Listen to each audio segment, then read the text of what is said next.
that December air giving you the chills? Don't worry, Dr. Mario can write you up a prescription for that.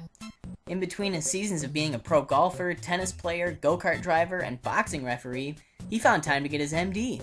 Mario's quite the Renaissance man. Dr. Mario is a puzzle game created by Gunpei Yokoi, the man responsible for bringing us such innovations as the Game & Watch handheld games, the Game Boy, and even the D-pad. Yeah, you know the D-pad that's used in pretty much every controller design ever? Somebody invented that, and that somebody was Gunpei Yokoi. In Dr. Mario, your task is to destroy viruses that populate your playing area. You do this by dropping colored capsules onto them. Line up 4 or more light colors and the blocks will disappear from the screen. This is a simple gameplay mechanic at first, but the levels quickly become very populated with viruses, and you'll need to do some long-term planning of capsule placement in order to succeed.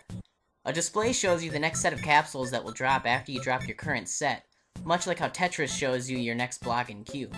This adds some depth of strategy to the game, and trust me, you'll need a strategy. The music for Dr. Mario is infectious. It was composed by Hirokazu Tanaka, who composed the music for many of the NES's black box games. I wonder if we'll get to one of those later. As well as the fantastic soundtracks for Kid Icarus and Metroid.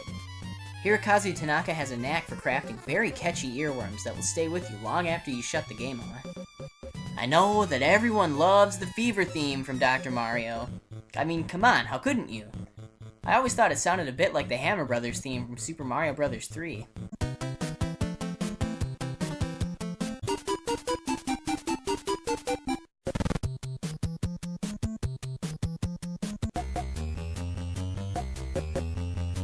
Super Mario Bros. 3.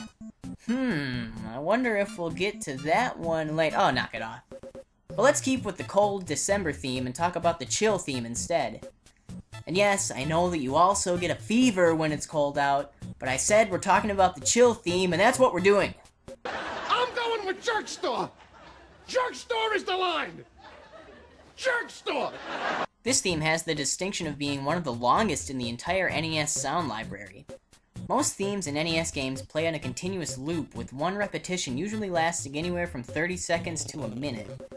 Hirokazu Tanaka went totally overboard and gave us a theme lasting just under 2 minutes long. In comparison, the Fever theme clocks in at right around 1 minute and 7 seconds. For another point of reference, the Super Mario Bros. Overworld theme, which is also a relatively long tune, especially for an early NES game, lasts around 1.5 minutes and includes many sections that are repeated. The Chill theme in Dr. Mario rarely contains repeated parts, and is a very complex, multi-sectional work. Much like Tetris, Dr. Mario contains engaging music that attaches the player intimately with the puzzle-solving mechanics of the gameplay. It's hard to imagine dropping Tetrads down to anything other than those classic Tetris themes, and it's hard to imagine wiping out viruses to anything other than Hirokazu Tanaka's splendid Dr. Mario soundtrack.